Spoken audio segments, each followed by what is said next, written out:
Friends, ये तो हम सुनते ही आ रहे हैं कि हम सब में भगवान और शैतान दोनों ही छुपा होता है और हम जिसे ज्यादा सपोर्ट करते हैं हमें उसी की झलक ज्यादा नजर आती है। अंधविश्वास और लालच भी अपने आप में एक डेविल का ही रूप होता है। तो दोस्तों, हमारे ऐसे ही डार्क साइड को दर्शाने वाली ये मूवी है the devil all the time. Hello friends, this is Mohita और सीरीज टेलर में आपका फिर से एक बार बहुत बहुत स्वागत है। दोस्तों, आज मैं आपको the devil all the time की फुल स्टोरी बताने जा रही हूँ। तो आपको पहले ही बता दूं कि एक स्पॉइलर वीडियो है, तो अगर आपको ये मूवी देखनी है तो हमारे इस वीडियो को स्किप कर सकते हैं या फिर बने रहे हमारे साथ इस मूवी की स्टोरी जानने के लिए।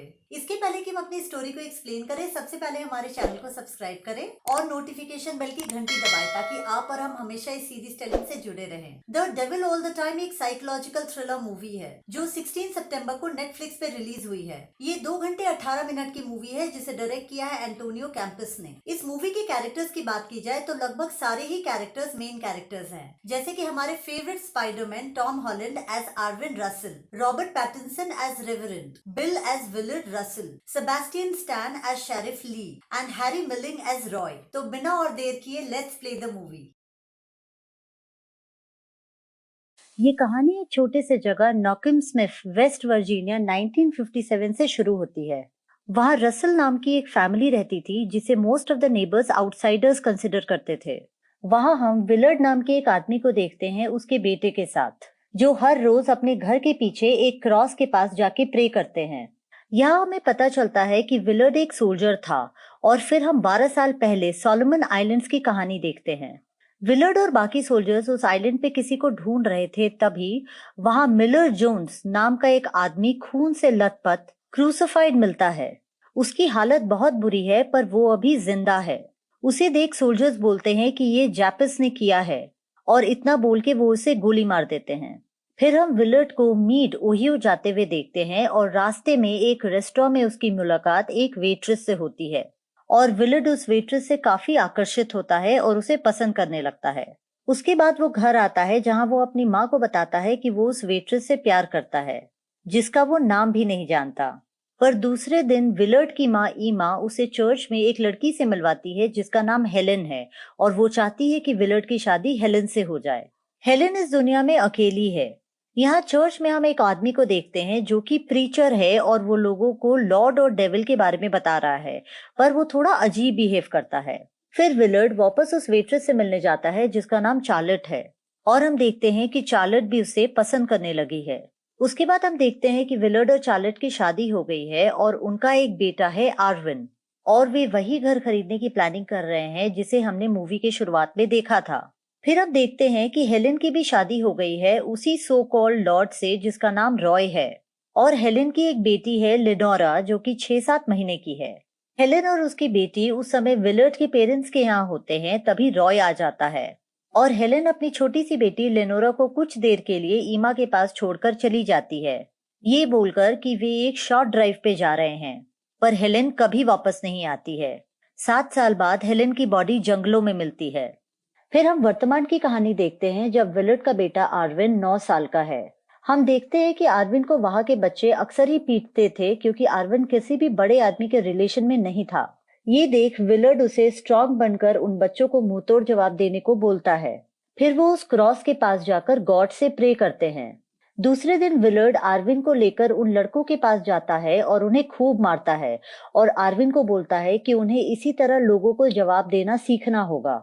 जब वे घर आते हैं तो चार्लेट जमीन पे बेहोश पड़ी होती है। टेस्ट के बाद डॉक्टर बताते हैं कि उसे कैंसर है और ये सारी बातें आर्विन भी सुन लेता है।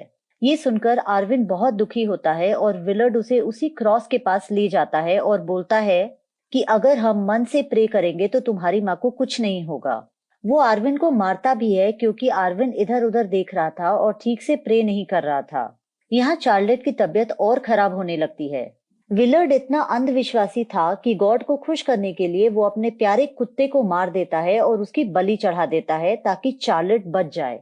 आर्विन, जो उस कुत्ते से बहुत प्यार करता था, रोता है, चिल्लाता है, पर विलर्ड बोलता है कि ऐसा करने से गॉड खुश होगा। पर फिर एक दिन चार्लेट की मौत हो जाती है।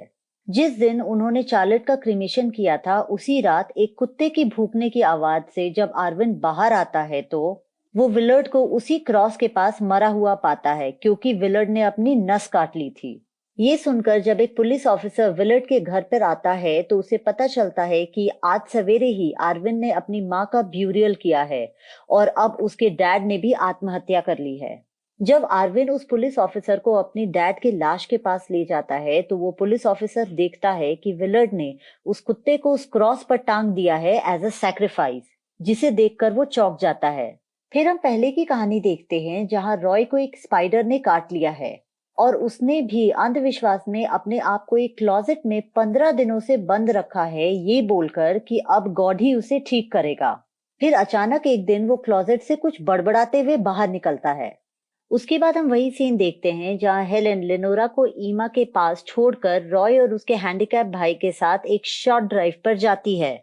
हम देखते हैं कि जंगलों में ले जाके रॉय हेलेन को बोलता है कि गॉड उसे बहुत प्यार करते हैं और उसके बाद वो उसे मार देता है। हेलेन को मारने के बाद वो गॉड से उसे वापस लौटाने को बोलता है। वो बोलता है कि आपने जैसा बोला था मैंने वैसा ही किया, अब हेलेन को वापस कर दो। पर हेलेन मर चुकी थी। जब हेलेन नहीं उठती है तो वो उस बॉडी को बरी कर देता है और ये सब उसका भाई कार में बैठा देख रहा होता है। ये सब देख उसका हैंडीकैप भाई रॉय को बोलता है कि उन दोनों को वहां से भाग जाना चाहिए, पर रॉय बीच रास्ते में ही अपने भाई को छोड़कर घर वापस लौटने लगता है। रास्ते में वो एक आदमी कार्ल और उसकी बीवी से लिफ्ट लेता है। यहाँ हमें पता चलता है कि कार्ल एक पॉर्न वीडियो बनाने वाला आदमी है जो बीच रास्ते में रुककर रॉय को अपनी बीवी के साथ गलत काम करने को बोलता है ताकि वो उन दोनों की पिक्चर्स ले सके।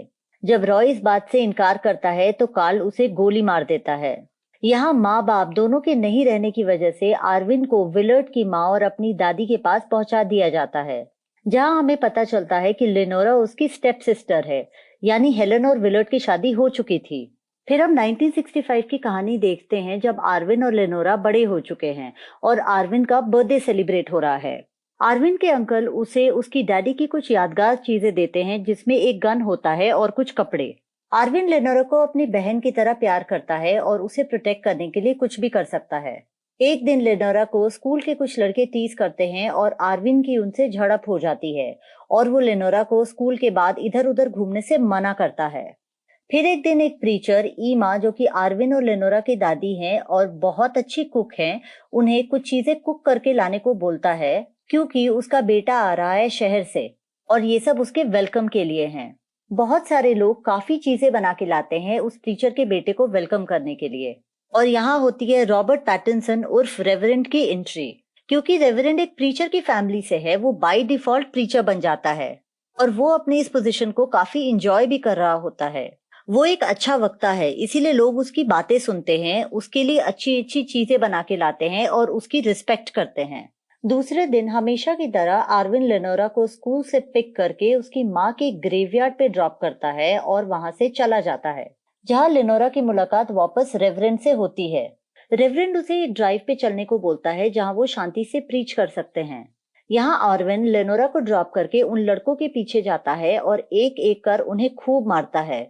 आर्विन उन लड़कों को धमकी देता है कि वो लेनोरा से दूर रहें। यहाँ रेवरेंड लेनोरा का ड्राइव पे फायदा उठाता है, ये बोलकर कि लॉर्ड ऐसा चाहते हैं। 3 महीने बाद हम सैंडी नाम की लड़की को देखते हैं और हमें पता चलता है कि अब वो कार्ल की बीवी है और अब सैंडी और कार्ल मिलके लोगों को फंसाते हैं और पॉर्न वीडियोस बनाते हैं। सैंडी ली की बहन है। ली वही पुलिस ऑफिसर है जिसने आर्विन के डैड की बॉडी डिस्कवर की थी। सैंडी और कार्ल क्या काम कर रहे हैं इसकी भनक ली को लग जाती है और ली को अपनी बहन पे शक हो जाता है। फिर कार्ल और सैंडी एक और आदमी को हाईवे से पिकअप करते हैं जिसका नाम गैरी होता है, जो एक वियतनाम आर्मी में सोल्जर है।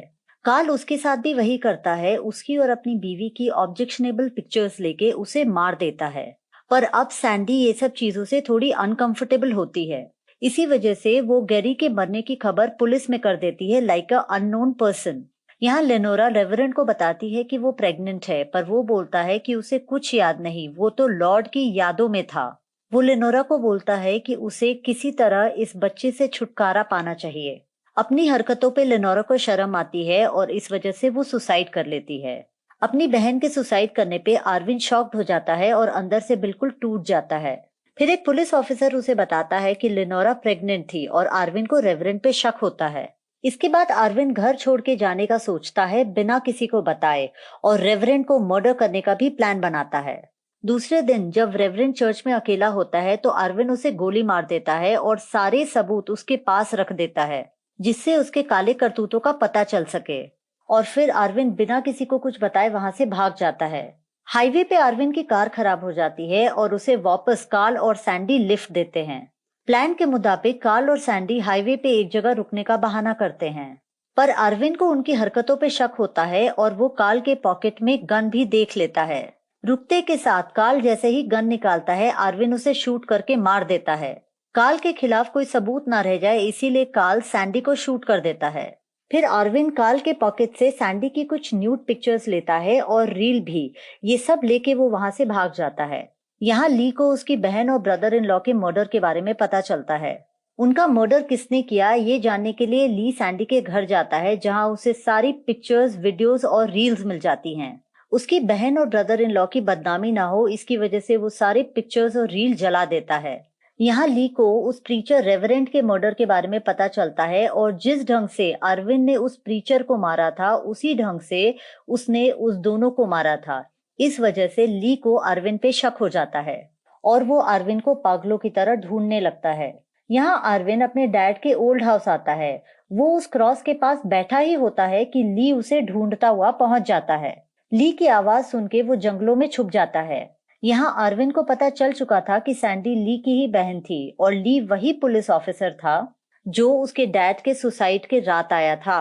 ली अरविंद को मारने के इरादे से आया था, इसीलिए वो अरविंद पे गोली चलाता है, पर हाथापाई में अरविंद ली पे गोली चलाता है और ली की मौत हो जाती है।